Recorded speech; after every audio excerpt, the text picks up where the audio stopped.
എന്തെങ്കിലൊക്കെ മിണ്ടിയും പറഞ്ഞിരിക്കാന്ന് അനങ്ങിപ്പോകരുത്. ചോദ്യം 1.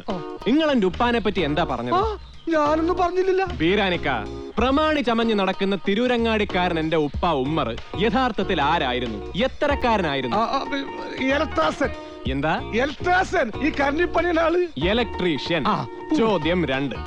വളാഞ്ചേരിന്ന് എന്റെ പെങ്ങള് സുഹറ ഭർത്താവുമായിട്ട് പിണങ്ങി എന്താ കുടിയിൽ വന്ന് നിൽക്കുന്നത്? അവിടുത്തെ കാലാവസ്ഥ പിടിക്കാൻ അത്ര തന്നെ. ചോദ്യം 3. ആ ചോദ്യത്തിന് ഉത്തരത്തിന് ഞാൻ മറുപടി പറഞ്ഞോളാം. ചോദ്യം: ഈ എന്താണ് നിക്കാഹ് കഴിക്കാണ്ട് മാറിയും തിരിഞ്ഞും കളിക്കണത്? ആൻസർ: ആമിനെ കെട്ടിച്ചു വിടണം. സൂറാന്റെ കെട്ടിയോനായിട്ടുള്ള കച്ചറ തീർക്കണം. അത്രേ ഉള്ളൂ. നമ്മള് വേണ്ടാത്തൊന്നും പറഞ്ഞില്ല മോനെ.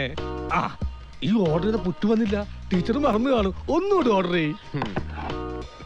മറന്നതല്ല, വേവുന്നതേ ഉള്ളൂ. എന്താടാ ബീരാനിക്കായുമായിട്ടൊരു കച്ചറ? കച്ചറൊന്നുമില്ല. ഞങ്ങളിങ്ങനെ വെറുതെ നാട്ടുപഞ്ചായത്തൊക്കെ പറഞ്ഞ്.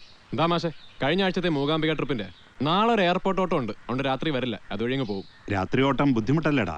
അതൊന്നും സാരമില്ല, വരട്ടാ. കാര്യം സ്വജാതിയാണെങ്കിലും പറയേണ്ടത് പറയണല്ല. ഓൻ ആരാണെന്ന് അറിയാമോ? ആരാ? കുഞ്ഞാപ്പൂ. ഓനൊന്ന് സൂക്ഷിക്കുന്നത് നല്ലതാ. സൂക്ഷിച്ചാ ദുഃഖിക്കണമെന്നാണ് നിങ്ങളുടെ ജാതിക്കാർ പറഞ്ഞേക്കണത്. ടീച്ചറെ, പുട്ടിന് വേവ് കൂടിക്കാണോ?